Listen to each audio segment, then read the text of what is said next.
Stop, don't take another step. The sea wind slashed across his face like a cold blade, whipping in the smell of salt, mud, and the breath of ancestors drifting through the night mist. On the cliffs of Horizon, where the African-American villagers believed the souls beneath the water still whispered, Darius stood trembling faintly to the sound of distant drums. No one was beating them, yet they rang out.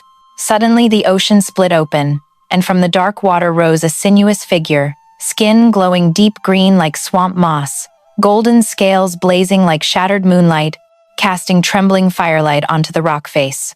The mermaid Linnea's voice rose like an ancient lullaby. "King of men, why does your heart beat to the rhythm of the abyss?" Darius swallowed hard, unsure whether this was salvation or doom, only knowing that her song had already changed the fate of the entire village. But if he took one step back tonight, would the sea ever let him go? On the coastal land where the wind always carried the smell of salt and ash, people said that on certain nights the water sang with the breath of ancestors. The elders of Horizon Village never stopped warning their children, never go to the cliffs when the sea changes its voice, for that is when the wall between the living and the spirits falls away. But that night, King Darius, the man whose ambition always ran faster than fear, stood right there, on the very peak of Horizon's cliffs, a place only those who dared to challenge fate ever set foot. Below him, waves crashed against the rocks like ritual drums beaten by invisible hands, echoing with sounds thick with the spirit world. The wind whipped against Darius's face, pulling his cloak taut like a crow's wing in a storm. The torch behind him bent sideways, its flame trembling wildly, throwing flickering light across the tense face. He tried to keep calm, but his heart told a different story. It beat to a strange rhythm, one that did not belong to mortal men. That rhythm both terrified and intoxicated him, as though someone were gently squeezing his soul with soft, warm fingers. And then the singing began. Not loud, not clear, nothing like the voice of any woman in the village. It was a sound thin as silk, yet piercing the wind like a shining spear. A song that sounded like gospel shattered into pieces, like the lullaby of a great-grandmother from long ago sent back from the deep. The moment the singing rose, all of time seemed to slow. The mist grew thicker, lightning flashed along the horizon, and the sea, black as coal, suddenly split open with a thin blade of light. Darius gripped the hilt of the ancestral dagger at his hip, but he did not step back. That made Elder Joma the advisor, standing 3 paces behind him, visibly uneasy. "Your Majesty," he said, voice shaking enough to cut through the wind, "that is not an invitation, that is a warning. The sea does not call without reason." Joma had once been the person Darius trusted more than anyone. But tonight, when lightning lit the old man's eyes, Darius saw something darker than mere worry for his king, something deeper, hidden. Before he could think further, the water began to blaze. A figure rose slowly, like the moon lifting itself from the horizon. Her skin carried the deep green of night seaweed, but from the waist down, golden scales burst like hundreds of shattered suns, throwing light onto the waves that set the entire cliff ablaze. Every flick of her tail created rings of glowing water so beautiful that the soldiers hidden among the trees held their breath. She tilted her head, long black hair floating on the sea wind, strands wrapping around her shoulders like liquid, her eyes 2 small moons locked onto Darius. And for one moment, all thunder seemed to fall silent behind them, leaving only her song slipping into his chest. "King of men," she said, each word falling like a drop of water on a drumskin. "Why does your heart beat to the rhythm of the abyss?" Darius swallowed a burning breath. He stepped to the very edge of the cliff, ignoring Joma's reaching hand. "I came seeking power," he said, the words bursting out like hot coals. "Power that only the guardians of sea and stars possess." The mermaid Linnea closed her eyes for a breath, as though listening to something far beneath the waves. When she opened them, the gold in her scales trembled faintly, like the hesitation of someone who has seen the future yet is powerless before it. "You seek what will change the rhythm of the heavens," she whispered. "You wish to hold power that even the spirits beneath the water must bow to. But power is not a drum for mortals to beat at will." Darius drew a deep breath, trying to hide the tremor inside. I will learn to command it. From the bushes behind, the warriors he had stationed silently tightened their grip on the fangola nets. They waited for the signal. One tilt of his head would be enough. Linnea leaned forward, her golden scales brushing light across the rock like breathing sparks. Be careful, Darius. Once the door is opened, no one knows what will step through first. But those words only poured fire into the king's ambition. He tilted his head very slightly, but enough. The nets flew. The wind screamed. Linnea twisted, gold flaring into a ring of blinding light. But too late. Fangola, the net woven by black fishermen from threads of night and ancestral prayers, closed around her with a small explosion, like a star sucked into a shell. Darius stepped forward, watching her shimmer beneath the lightning. Now you belong to me, he said. But Linnea's eyes, full of gold, full of ocean, answered only with sorrow heavy as the seabed. No, Darius. In this very moment, it is your fate that has been bound. The cold wind poured into Root House as the soldiers carried Linnea down the dirt slope to the village prison. That night stretched longer than any before, as if the moon itself were clutching every breath of time, watching what would happen to the mermaid caught beneath Fangola.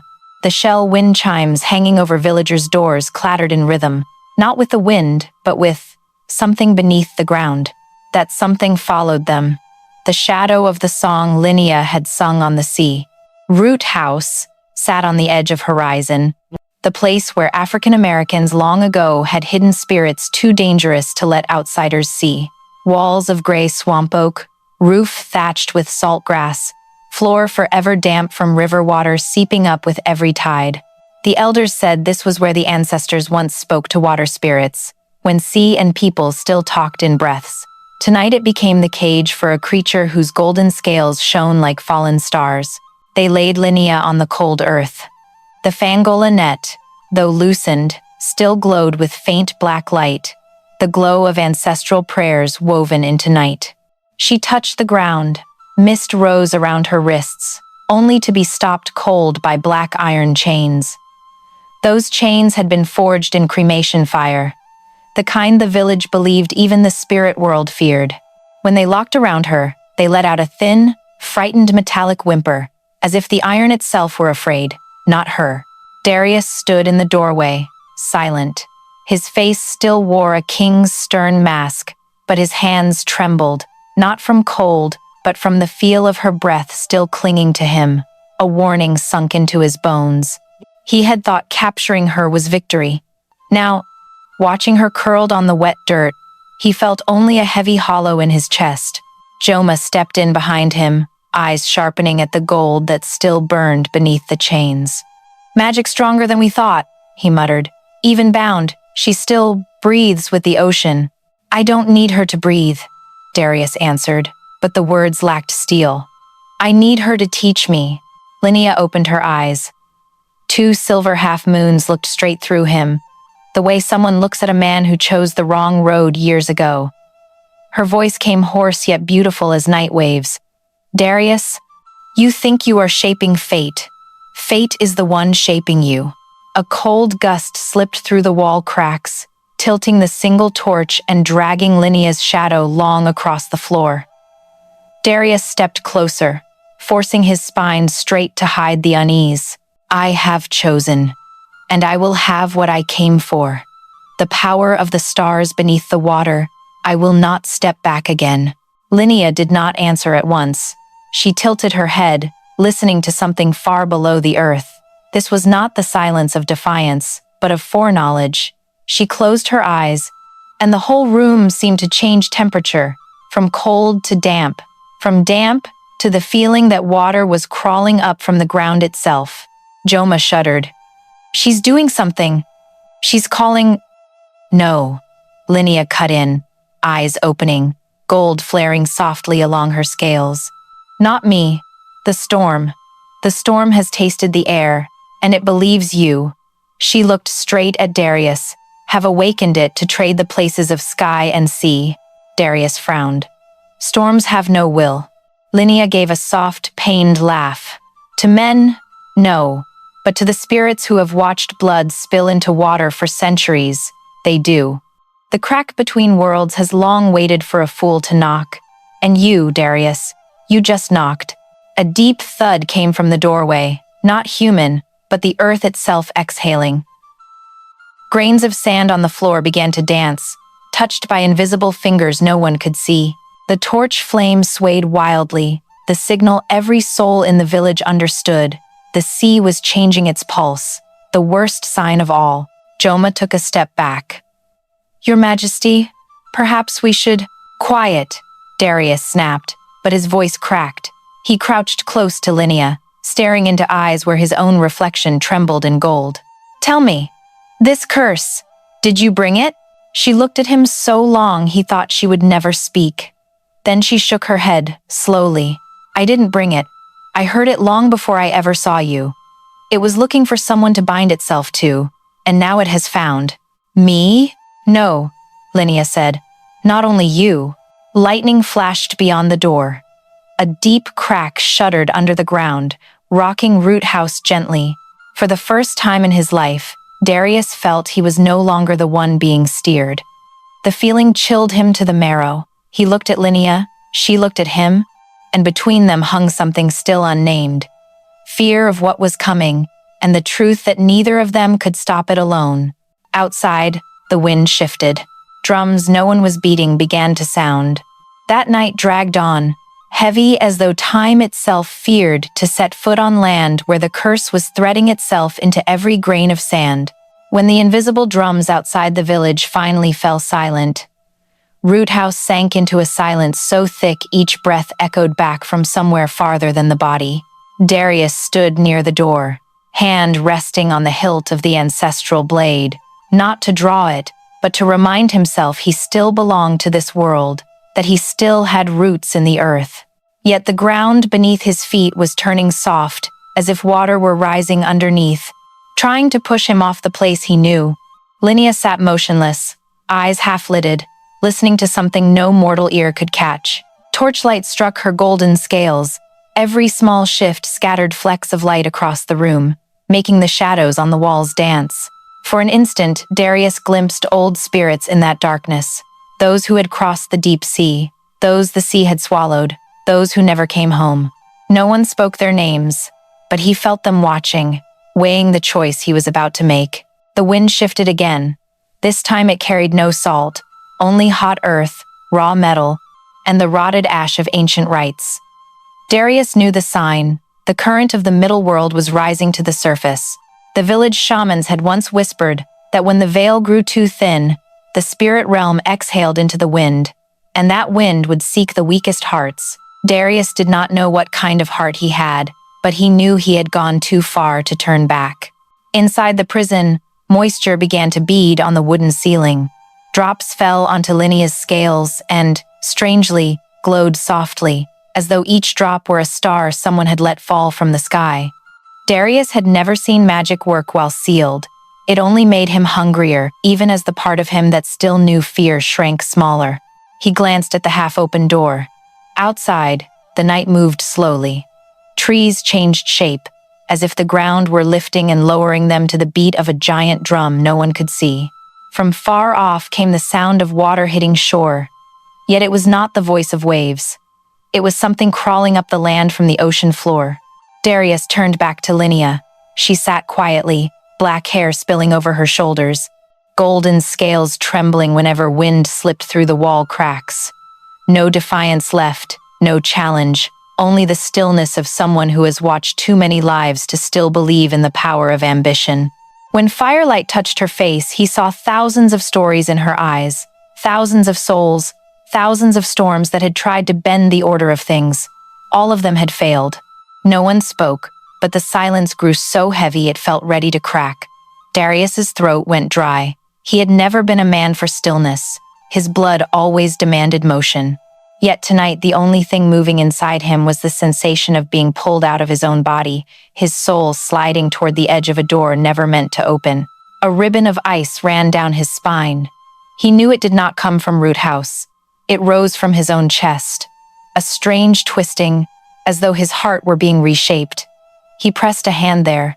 The beat changed rhythm, slow, then racing. then booming like ritual drums, then stopping dead before surging stronger. That rhythm no longer belonged to him. It matched the water outside, the water crawling up the land, looking for him. Then, the air itself shifted. The room darkened, not because the torch dimmed, but because light was being sucked toward a single point in the center of the floor. Darius watched the pale glow spread like the mouth of a well opening right in front of him. His feet grew heavy, sinking into wet sand. Beneath the sand, something breathed upward. Linnea opened her eyes. In that instant, her golden scales blazed so bright the prison became an ocean of light. Without a word, she confirmed what he already felt. The middle world was knocking, and it was knocking because of him. The walls of Root House trembled. Roots dropped from the roof. The ground beneath his feet grew hot, then cold, as though two powers were fighting to drag him to their side. Darius clenched his fists, but his body swayed.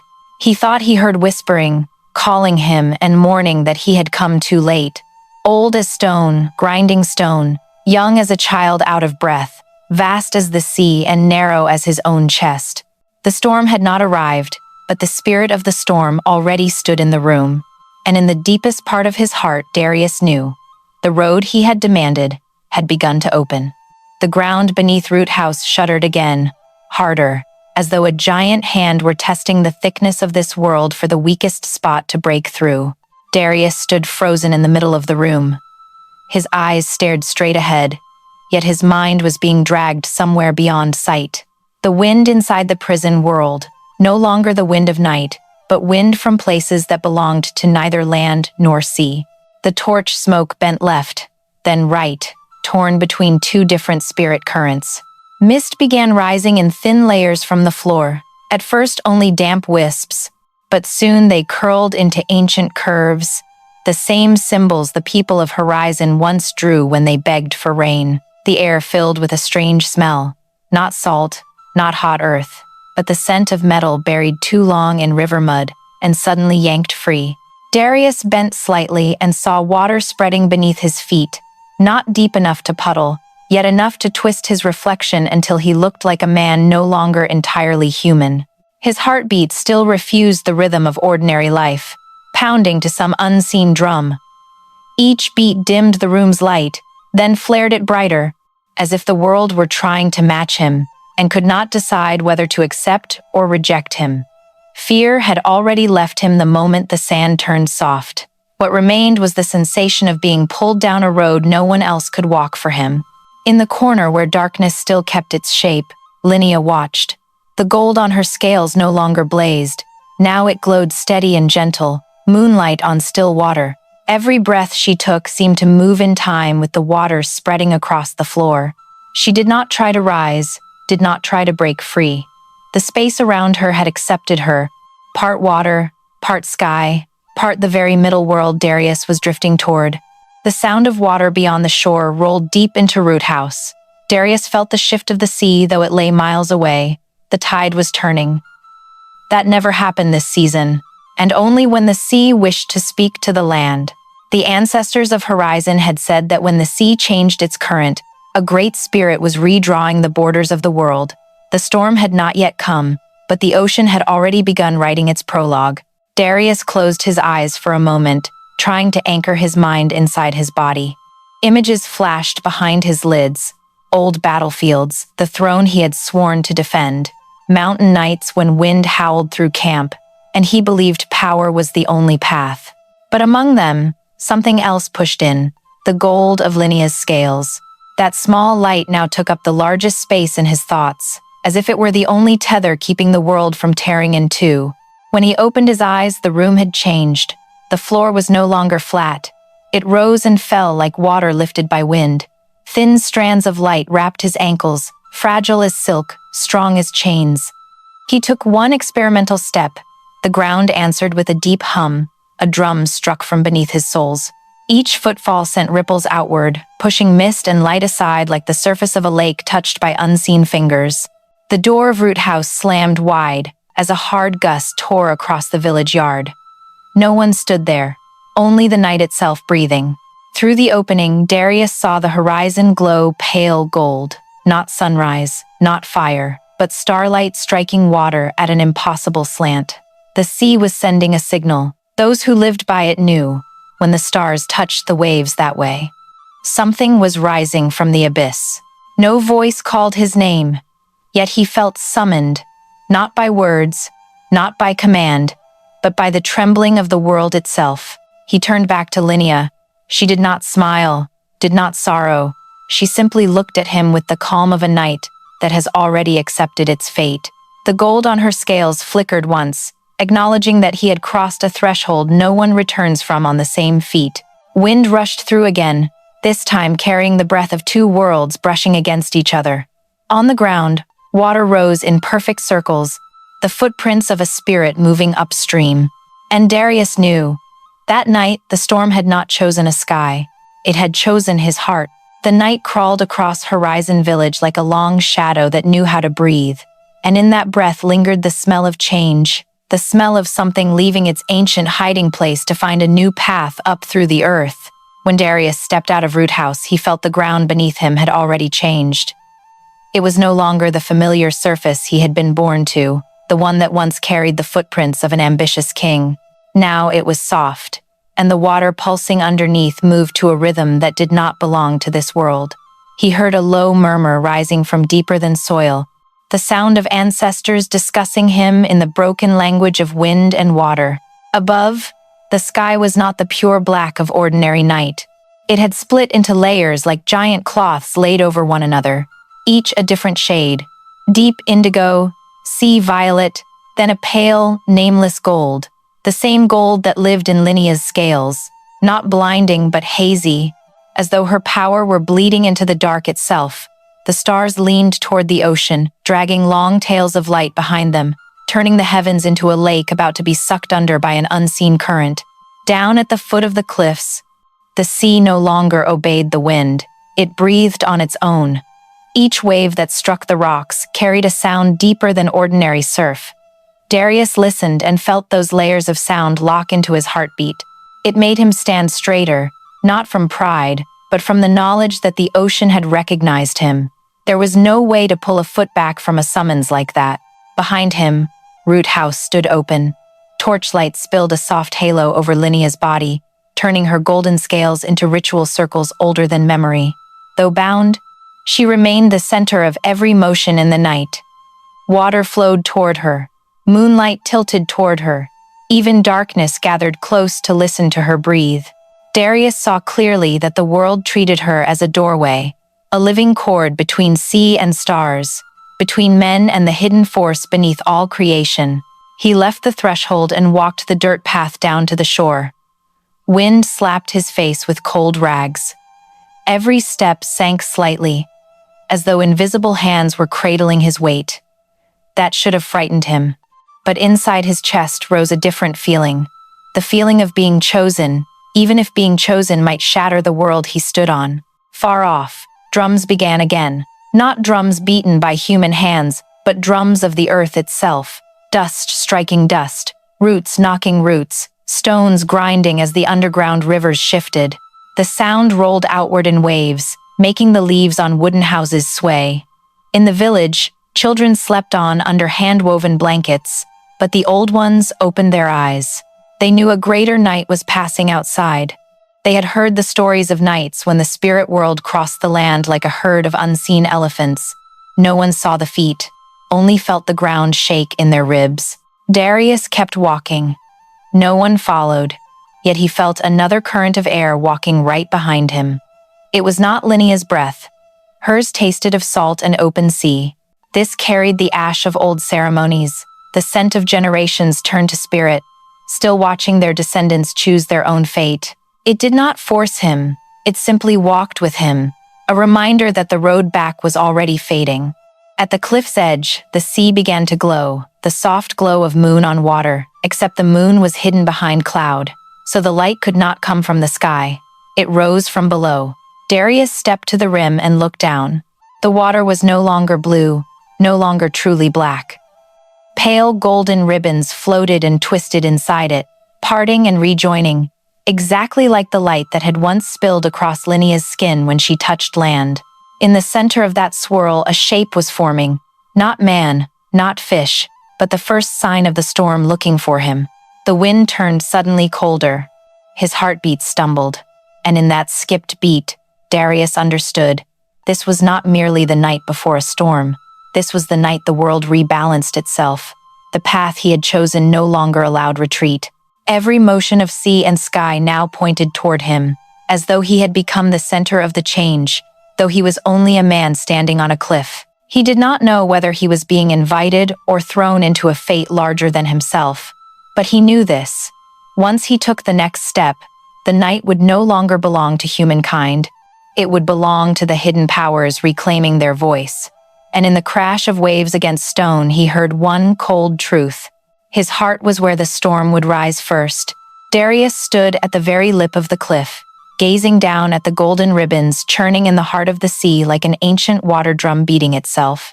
The spirals moved slowly, deliberately, as though the ocean were sniffing his breath, testing whether his heart was truly ready for what was coming. Night wind slammed his cloak sideways, an invisible hand trying to drag him into the sea's invitation. High above, the sky tore open in faint glowing seams.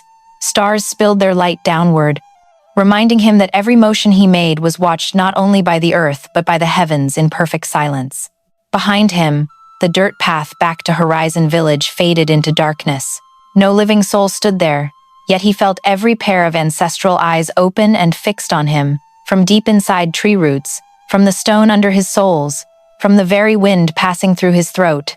The silence was not empty. It was crammed with sounds being held back, the world waiting for one note to decide which way it would break. He took one step back from the edge, not from fear, but because an unseen weight had settled on his shoulders. The weight of a summons not yet complete.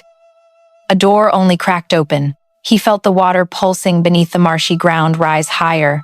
The soil around him began to breathe in time with the sea. Layers of earth swelled and sank like the chest of a colossal creature lying directly beneath his feet. No one had ever said land could breathe with the ocean, yet tonight every rule was bending like grass before thunder. He heard a murmur behind him, not human, but the shifting of light itself. When he turned, Linnea's golden scales flashed through Roothouse's open doorway. Though chained, she no longer belonged to the narrow room. Her glow spilled across the ground, soaking into the dirt the way water soaks parched sand. Darius understood.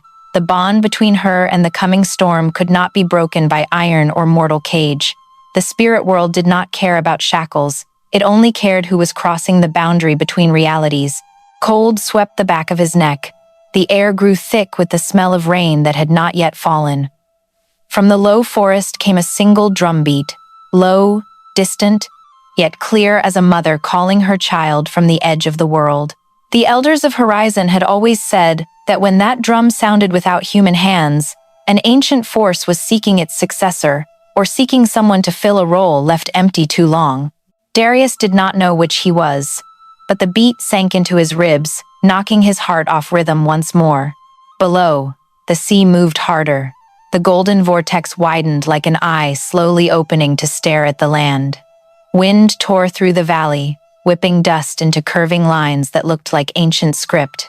The symbols spun in the air, twisted into hooks, then vanished into darkness. For a few seconds, Darius saw them clearly, as though his own history were being rewritten right in front of him. The ground trembled without pause. His feet sank into the softening earth, as if the land wanted to swallow him, either to protect him from what was rising, or to deliver him to it. Mist rose to his calves, cold, but not the cold of ordinary water. It carried the chill of souls who had crossed the sea long ago, who had been sacrificed, who had been called home in rituals of fire and ash by nameless ancestors. He drew a deep breath, trying to keep his spine straight, but the world around him had already begun to slide. The horizon no longer lay flat. It tilted, as though sky and sea were testing how it would feel to trade places. Fragments of light rained into the ocean, melting into the golden swirl like memories he had never known were his. From the deepest heart of the sea, a shadow rose. Not man-shaped, not fish-shaped, the shadow of a thought. Something from the spirit realm borrowing water to climb. Golden ribbons wrapped around it, stretching upward into swaying columns of light. Darius felt his spine turn to ice. That power was looking for him. Not the land, not the village, not Linnea. Him alone, as though his heart were the final knot tying the two worlds together. The wind shifted again. This time it carried a breath that made his skin prickle. Suddenly he felt two forces twisting inside his own body, one from the earth pulling downward, one from the sea calling upward. The thin cord between worlds ran straight through his chest, drawn tight as a bowstring about to be released. Then the sea blazed brighter. The night shattered into countless shards of gold. And Darius knew, the next step he took would not merely decide the fate of this world.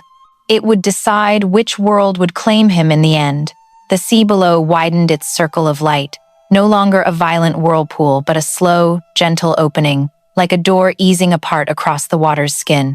It moved with the unhurried breath of a colossal creature that had slept through centuries of seasons and was only now remembering how to wake. Darius felt that change crawl up the rock face, slip into the soles of his feet, and run the length of his body. It was not a summons. It was recognition, as if the ocean had marked him long ago and was simply reclaiming something left behind. Wind heavy with moisture slid across his shoulders, curled into his collar, slipped inside his cloak, and left a cold trail down his spine. Yet, beneath that cold, something else warmed, a second heartbeat that did not belong to him but matched his own in a strange, perfect lock. Each time the water below flashed bright, his heart clenched in answer to a call from farther away than memory. Darius knew he was being bound, not just by ambition, but by an invisible vow written somewhere between the spirit world and his own blood. From the doorway of Root House, Linnea's golden light still poured outward, though she never crossed the threshold. She sat motionless in the shadows, yet her shadow no longer obeyed a chained body. It stretched across the ground like liquid moonlight, flowing toward the sea with every breath she took. Her scales flared brighter whenever the ocean's glow answered, making her look like a shard of the spirit realm itself trapped inside human shape. Darius understood. She was not held only by iron. She was held by the very curse the storm was carrying. Farther back toward the village, the trees began to lean in a new direction, not bending before a gale, but bowing to clear a path for what was about to pass between them. He heard each leaf brush its neighbor, a dry, brittle sound, the sound of husks tearing, the sound of souls slipping free of roots to stand and watch the road open. The water at his feet rose higher, wrapping stone, wrapping grass. Land and sea forgot where one ended and the other began. The boundary thinned to a single breath. Darius stood where both worlds touched, and their mingled breath filled his chest as if trying to tear him in half to decide which side he belonged to. The pulse grew stronger as a shape inside the golden vortex sharpened. It was neither man nor fish, only raw spirit learning how to wear a body. It coiled, unfolded, coiled again, trying on masks for the moment it would step onto land. Each time it shifted, the water let out a long, throttled note, a song strangled in the sea's throat. Darius knew that sound was not meant for human ears. It was meant for the hidden part inside anyone who had ever touched forbidden power. His heart staggered. One part of him wanted to flee the cliff, vanish into forest or village, anywhere that presence could not reach. But the deeper, darker part stepped forward, drawn by the same light he had chased the first moment he saw Linnea. It was no longer ambition. It had become a mysterious hollow that could only be filled by whatever answer the spirit world was dragging up from the depths. The sky suddenly tightened. Pale gold clouds drew into a single long ribbon that stretched directly overhead. Heaven and ocean became two mirrors sliding together, waiting for the instant they touched to open their private gate. When the light struck the water, the shape inside the vortex paused. It grew solid, sharp, as if it had finally chosen the face it wanted to wear on shore. The wind stopped. The sea stopped. The night held its breath. Darius felt the deep belly of the earth shudder once more. Then the water parted softly, like silk opened by gentle hands. From the center of the glow, the figure began to rise, slow, inevitable, the verdict of many lifetimes ago. Golden light wrapped it, spilled across his face, and threw his shadow all the way down the hill. Darius did not move. He did not tremble. He simply stood, the only man between two worlds, watching what was coming as though it carried the answer to everything he had broken, touched, and awakened. And when that shape was almost close enough to touch the rock, Darius understood. What was rising was neither enemy nor ally. It was consequence. The figure rose from the heart of the vortex in utter silence, as though both sea and sky bowed to let it pass. Golden light wrapped it tighter and tighter, weaving into ribbons like the skin of a serpent stitched from fallen stars. When the water parted on either side, Darius saw a form settling into itself, neither wholly human nor wholly spirit, but the place where the two natures crossed. Watery veins clung to its body like the ancestral sashes that appear only when a spirit is granted passage into the mortal world. Darius breathed hard, feeling every fraction of the moment. The sea had not lifted this presence to fight him, nor to offer a gift. It had raised it the way one lifts a mirror. Then, through the veil of gold mist, the shape sharpened, and it was not a stranger. Broad brow, strong nose, shoulders carved from old earth, the echo of his own blood. But the eyes, those eyes belonged to the abyss, depths where light falls and never climbs back out. Darius took half a step backward, not from fear, but from the sudden crush of recognition. This spirit had not come to change the world. It had come to speak the truth about him. The sea lifted the figure higher until it stood upon the water as though the waves were solid stone. Without a word, it looked straight into him, and in that gaze, Darius saw himself across countless seasons past. Ambition, hunger, the simple dreams of youth, the mistakes he had never named. Everything he had buried in soft memory now floated up through the golden water like broken pottery trying to remember its first shape. The ground beneath his feet grew warm with every breath the sea exhaled. Salt mingled with the ash of oaths broken generations ago. He felt himself standing not only on the cliff, but on the thin seam between man and spirit, as though he were being split in two so the worlds could see which half truly belonged to him. Wind rose again, this time swirling in perfect rings around the figure. Its hair streamed with the water's motion, obeying no law of nature. Light from Linea's scales flashed across those strands, turning them into ribbons woven from dying suns. The breath of the sea matched the rhythm, and the sky flared faint violet. Darius felt the invisible drums begin once more, not from the earth, but from inside his own chest. The beat was heavy, deep, ancient enough that he thought he heard his mother's drum calling a lost child home. But this was not a call to return. This was a call to cross over. The figure raised one hand. The sea answered, arching into a perfect ring of water around Darius. Every motion it made was echoed by the ocean, turning the surface into a mirror that showed him the parts of himself he had never faced. When the ring closed, a bright ache spread from his shoulders to his fingertips. He understood. He was being weighed, not by the sea, but by every life itself, for daring to touch power that was never meant for mortal hands. His breath grew labored. He tried to glance toward Root House. Linea still sat, bathed in gold. Her scales flared brighter as the figure rose higher, as though she were being drawn into the same current now flooding the valley. Her black hair whipped in the opposite wind, answering the presence with its own fierce claim to exist. Every fleck of light on her skin trembled to the sea's rhythm, the rhythm of warning, the rhythm of the inevitable. The figure tilted its head, measuring his weight. Then it lifted its hand level with its face. Slow, solemn, the same gesture the people of Horizon once used when inviting a spirit to choose its successor. Each finger, long and thin, drawn from light that had been poured and cooled. When it opened its palm, the sea fell perfectly still. A ribbon of gold unfurled from its chest, stretching in a straight, deliberate line directly to where Darius stood. That path of light did not rush. It advanced inch by inch, asking with every fraction whether he dared step onto it.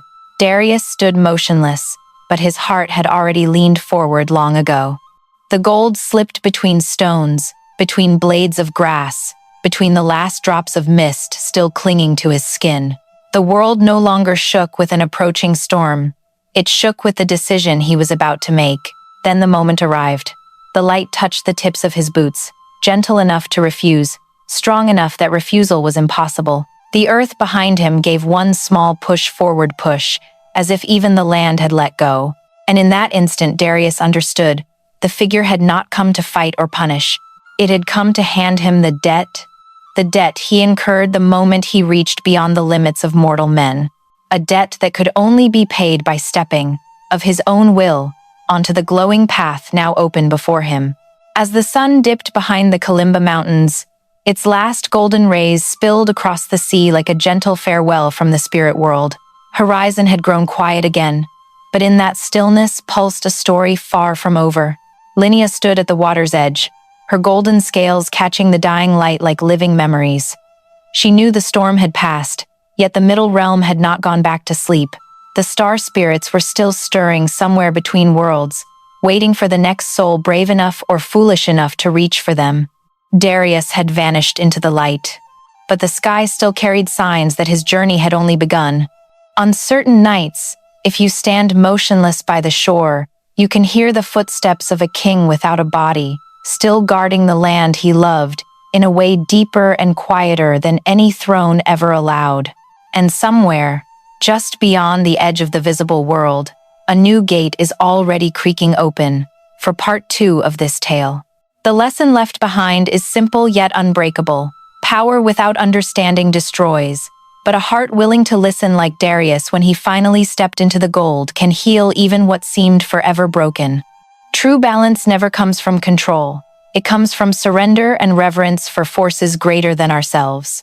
If you're watching from anywhere across America, Atlanta, Houston, Chicago, New York, Miami, LA, the Carolinas, or a small town whose name only you know, let me hear your voice. What did this story stir in you? What would you have done on that cliff? Drop a comment below, hit that like button, subscribe, and share this with your family and friends all over the states. Your love and your stories are the wind that keeps these ancestral tales alive, healing us, binding us, carrying us forward together. And if you want to walk through that next gate with me when the moon is right, say it loud in the comments. I'm ready for part 2. I'll see you there. Until then, listen for the sea. It's still whispering his name, and maybe yours too.